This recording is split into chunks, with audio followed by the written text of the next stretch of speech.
Hello. आज मेरा जो आप लोगों के समय जो साथ कटेगा मेरे साथ, उसका मेन टॉपिक आज होगा हम लोग का इजराइल और फिलिस्तीन। ठीक है, अभी अभी आप लोगों ने देखा भी था कि लगभग 25 दिन पहले, यानी 1 महीना के आसपास पहले युद्ध विराम हुआ इजराइल और फिलिस्तीन में। तो पहले समझ लीजिए कि एक बार हम यहाँ पर बोर्ड पर देखिए कि इजराइल और फिलिस्तीन के बारे में तो हम लिख दिए हैं कि का संघर्ष। यहाँ हम दिखाए हैं पहले इजराइल का, ये दिखाए हैं हम कि धर्म की स्थापना तो 3500 वर्ष पहले प्रोफेट जोरोअस्टर ने इस धर्म की स्थापना किया। इनके द्वारा जो पूजे जाते हैं गॉड ईश्वर, उनका नाम है अहुरा माजदा। जाति से ये पर्शियन होते हैं, जैसे हम होते हैं ना, हम लोग जैसे हिंदू होते हैं, हिंदू जो होते हैं ना हम लोग सनातन धर्म से या इंदुस से, तो ये हिंदू, ठीक है। तो ये पर्शियन जाति से, पेशा इनका अफीम का व्यापार शुरू में, लेकिन बाद में ये लोग स्टील, टेक्सटाइल इत्यादि उद्योगों से बहुत अमीर हो गए। यानी ये लोग बहुत अमीर व्यक्ति होते हैं, ये बात याद रखिएगा। लेकिन शुरू का इनका जो व्यापार था वो अफीम का व्यापार था, शुरू में लोग करते थे। और आबादी देखिए लगभग 87 लाख। तो मैंने अभी इनका परिचय दिलाया, किनका, तो इजरायली लोगों का। अच्छा, अब देखिए फिलिस्तीनों की जो आबादी देखा जाए वो लगभग 48 लाख तक फिलिस्तीन है। और फिलिस्तीन के जो धर्म, फिलिस्तीनियों का जो धर्म है वो अरबी, यानी कि वो इस्लामिक धर्म है। ठीक है। इनका धर्म है पारसी, यानी पर्शियन से पारसी। इनके ईश्वर का नाम हमने पहले बता दिया कि इनका ये लोग पूजा करते हैं। अब आ जाइए कि इनके बारे में परिचय लिया जाए। तो देखिए फर्स्ट वर्ल्ड वार जब हुआ तो उसके बाद जो हम लोग का ओटोमन जो साम्राज्य था ना, जैसे कि राजा का यहाँ से यहाँ तक, ये सब खत्म हो गया।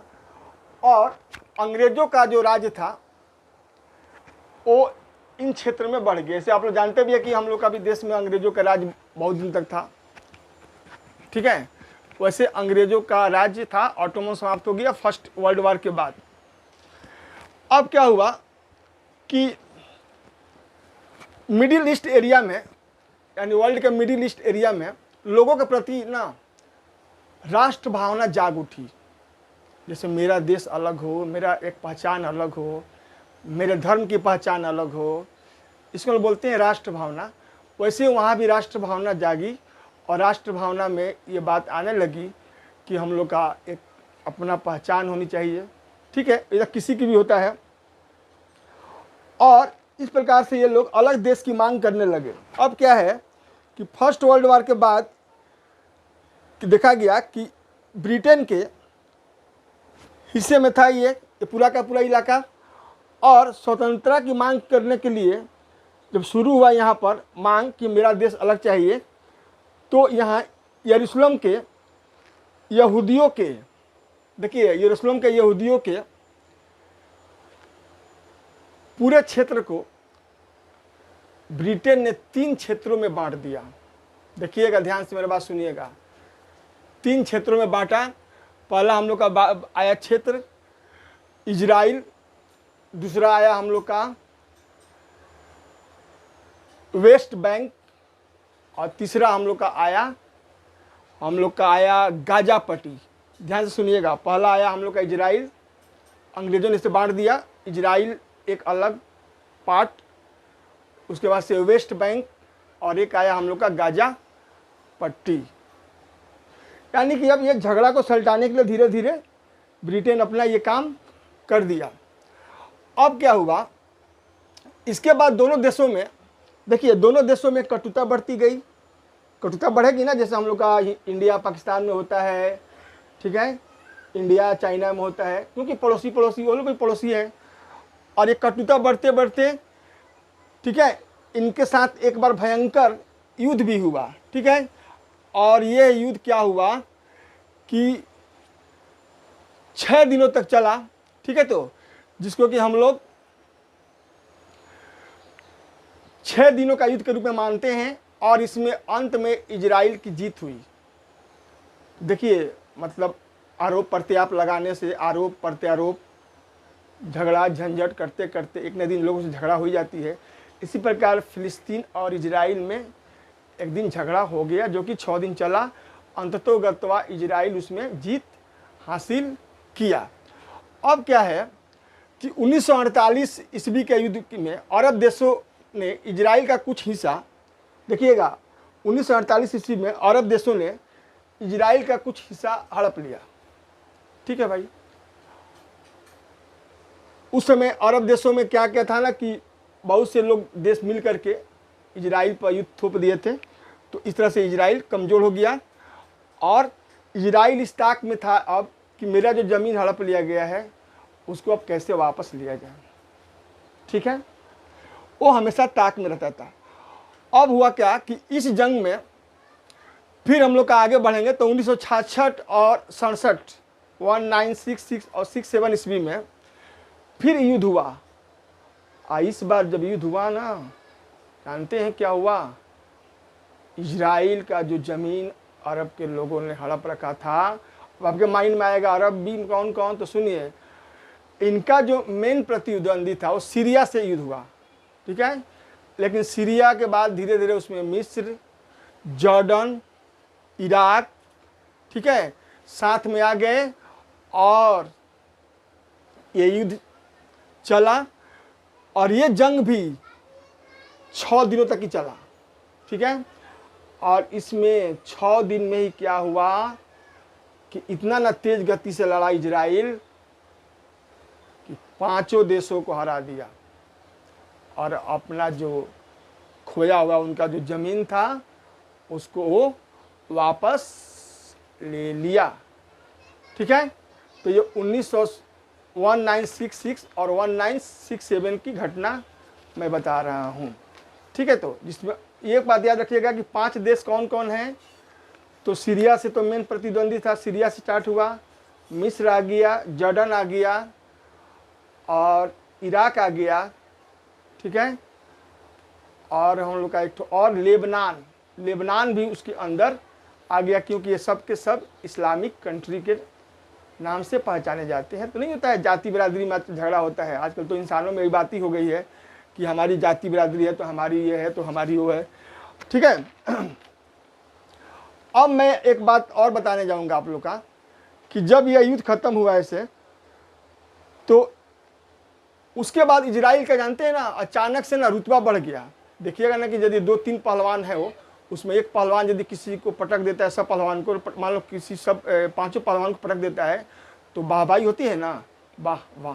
वैसे यहाँ पर इजराइल का बहुत वाहवाही हुआ, और इस प्रकार से वो आगे बढ़ा। अब क्या हुआ कि इस बार इजराइल क्या किया कि वेस्ट बैंक, ठीक है, और गाजा पट्टी पर भी अधिकार कर लिया, और अधिकार करके क्या किया कि अगल बगल जो लोग बसे थे फिलिस्तीनी, उनको अपना एरिया छोड़ना पड़ा, इलाका छोड़ना पड़ा।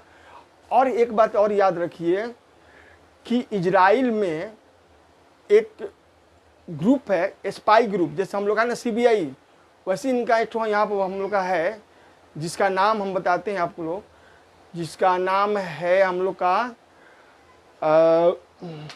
नाम है उनका हम लोग का, एक मिनट, तो इनका एक स्पाई ग्रुप है जिसका नाम है हमास। याद रखिएगा, हमास बहुत ही डेंजर स्पाई ग्रुप है। तो स्पाई ग्रुप में हमास को बॉर्डर एरिया में बोला गया कि भाई आप लोग देख रेख कीजिए ताकि कोई फिर फिलिस्तीनी अंदर नहीं घुसे, और भी देश के, उनके देश के जो स्पाई ग्रुप के जो थे पुलिस डिपार्टमेंट में, उन लोग भी निगरानी करने लगा, और फिलिस्तीनी लोग लगभग 5 लाख फिलिस्तीनी लोग वहाँ से विस्थापित हो गया। ठीक है, अब क्या हुआ कि फिलिस्तीनियों की तरफ से अब ये आन शान की बात हो गई कि भाई मेरा एरिया है, मेरा एरिया है। ठीक है, तो देखिएगा उधर मोसाद, अब क्या है कि फिलिस्तीनियों में एक आतंकवादी संगठन हमास नाम का खड़ा हुआ। देखिएगा, हमास एक तरह से आतंकवादी है जो कि वहाँ पर लड़ाई लड़ता है, ठीक है, किसके विरुद्ध? इजराइल के विरुद्ध। और हमास नाम का जो ये ग्रुप खड़ा हुआ और कई बार संघर्ष के लिए लड़कों को भड़का करके, अपने ट्रूप्स में लोगों को भड़का करके, और आए दिन वहाँ होती रहती है झगड़ा होना माने स्वाभाविक है। कभी इधर से 5 गोली, कभी उधर से 5 गोली, ठीक है। मतलब ये नहीं होता है कि उठते सुतते दुश्मनी। एक होता है ना कि भाई पड़ोस में कोई आदमी है कि डेली डेली झगड़ा, तो ये उठ से सुतते पर मतलब दुश्मनी का हाल वहाँ पर है। अब क्या है कि उसके बाद से 1987 ईस्वी में, ठीक है, एक संगठन बनाया गया हमास के द्वारा, और जो ये इनके ऊपर अत्याचार करने लगा। ठीक, अब क्या है कि इसके अलावा भी एक और वहाँ पर आतंकवादी ग्रुप है PLO, जिसका नाम है फिलिस्तीन लिबरेशन ऑर्गेनाइजेशन, ठीक है। ये एक वहाँ का और आतंकवादी संगठन है, ठीक है, तो जो कि वहाँ अपने लोगों के लिए ये लड़ाई करता है। किससे लड़ाई करता है भाई? इजराइल से। अब बात ये है कि ये बात कई बार झगड़ा होने से पता ही है स्वाभाविक कि हम लोग का UNO में जाएगा। UNO तो जानते ही हैं कि भाई बार बार लोग क्यों झगड़ा कर रहे हैं। UNO में झगड़ा गया, वहाँ पर सलटाया गया, ठीक है, कि भाई आप लोग अपना अपना विचार से रहिए, झगड़ा मत कीजिए। लेकिन वहाँ मीटिंग होती है, लेकिन फिर भी कोई अमल नहीं होता है।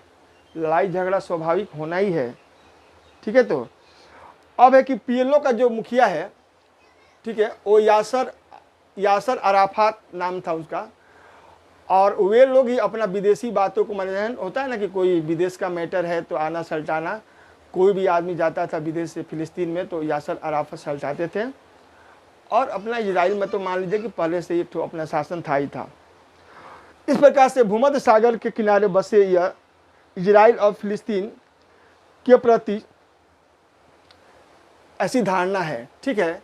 अब है कि यूएनओ ने जब इसको पहचान दे दिया अलग अलग, तो उसके बाद से ये अलग अलग देश हम लोग के पृथ्वी के मानचित्र पर आए, और आज भी बहुत से देश जो हैं, कुछ मुस्लिम राष्ट्र हैं जो कि इजराइल को मान्यता नहीं दिए हैं, और बहुत से देश ऐसे भी हैं जो फिलिस्तीन को भी मान्यता नहीं दिए हैं।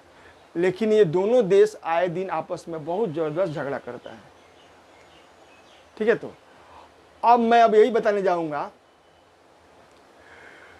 कि इन दोनों के बीच जो झगड़ा होता है, ये झगड़ा देखा जाए ना तो जमीन और आपसी पहचान की झगड़ा है, क्योंकि भूमध्य सागरीय क्षेत्र में बसा है यह क्षेत्र, ठीक है, का यही मेन मैटर है।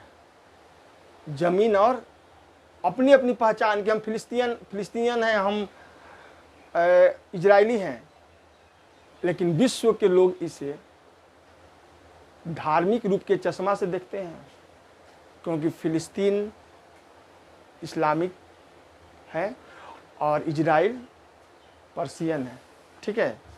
ये बात हुआ। अब हम एक बात और आप लोग बताएंगे कि पूरे देखा जाए विश्व में आबादी के क्षेत्र में, तो इनका जो एरिया है फिलिस्तीन का, बहुत छोटा देश है बहुत, लेकिन वहाँ की टेक्नोलॉजी बहुत आगे है। दूध उत्पादन में, कृषि कार्य में, डेजर्ट में भी खेती करने में, पता नहीं कितनी लोगों को टेक्नोलॉजी आगे है। खारा पानी से मीठा पानी तैयार करना इन्होंने टेक्नोलॉजी दुनिया को दिया। उसके बाद से आर्म्स तैयार करने में, खतरनाक मिसाइल तैयार करने में, ठीक है। और एक यहाँ की एक और पहचान है कि वहाँ पर प्रत्येक लड़का और लड़की को कम से कम 2 वर्ष मिलिट्री में सेवा देना ही पड़ेगा। इसलिए इनके जो ट्रूप्स होते हैं ना, काफ़ी यंग होते हैं, काफ़ी यंग, और देशभक्ति की भावना तो इसमें इन लोगों में एकदम कूट कूट कर भरा रहता है। देशभक्ति की भावना देखना हो तो इजरायली से देखिए। ठीक, अच्छा, अब और हम एक और बात बताएंगे कि इसका जो स्पाई ग्रुप है, जैसे हम लोग जैसा सीबीआई है, ठीक है ना, जिसको हम बोलते हैं मोसाद, ये इतना डेंजर है विश्व का, मोसाद विश्व का डेंजर ग्रुप है, क्योंकि दुनिया में कहीं भी वो बोलता है कि यदि मेरा दुश्मन आकाश में हो, पाताल में हो, पानी में हो, कहीं भी हो, हम ढूंढ कर उसका जवाब दे देंगे, यानी उसका वापस कर देंगे। क्या? उसका जो घटना मेरे प्रति किया है ना, उस घटना को हम लौटा देंगे उसको। इतना ये लोग माहिर होता है, और वो लोग वर्ल्ड माना भी है, इनका लोहा माना भी है। ठीक है, तो इस प्रकार से इनका स्पाई ग्रुप जो होता है ना, मुदास, बहुत ही डेंजर है। ठीक, इनकी ट्रेनिंग भी हार्ड होती है, इनकी लोहा लोगों ने माना है। अब मेरा जहाँ तक कहना है कि हम लोग का भारतवर्ष जैसे धर्मनिरपेक्ष राज्य देश है, तो हम लोग के देशों में भी इनकी संख्या बहुत कम है, बहुत कम। पता नहीं आप लोगों को मालूम होगा कि नहीं, हमारे रतन जी जो टाटा जी हैं, रतन टाटा जी, ये भी पारसियन धर्म के ही हैं। ठीक है, देखिए आज कितने लोगों को रोजी रोटी दिए हुए हैं, उनका विचार देखिए। तो हम लोग का देश में लगभग ये लोग 60,000 तक होंगे। ठीक है, इनकी आबादी बहुत घट रही है, और ये लोग भारत को अपना दूसरा घर भी मानता है। इसलिए इजराइल और इंडिया में प्रगाढ़ दोस्ती है। वो लोग बोलता भी है कि विश्व में यदि मेरा कोई देश है तो एक और देश है, वो भारत है। ऐसे भी भारत तो जानते धर्मनिरपेक्ष है, यहाँ पर सबको वसुधैव कुटुंबकम का हाल है। कोई भी हम लोग के यहाँ आता है तो हम लोग उसको गेस्ट मानते हैं। ठीक है, ये हम लोग के संस्कार में भरा हुआ है। तो मेरा अब यही बताना था कि ये जो लड़ाई है, ये बहुत लोगों की जान ले चुकी है। ठीक है, और लड़ाई अब अच्छी बात नहीं है, क्योंकि आज के युग में लड़ाई का मतलब कि महाविनाश। इसलिए इजराइल और फिलिस्तीन, ये दोनों देश अपने अपने क्षेत्र को मान ले, और मान करके आने वाली जनरेशन को शांति प्रिय जीने दें। ठीक है, यही मेरा इन लोगों से अनुरोध है, और आप लोग अपना ख्याल रखिएगा। धन्यवाद।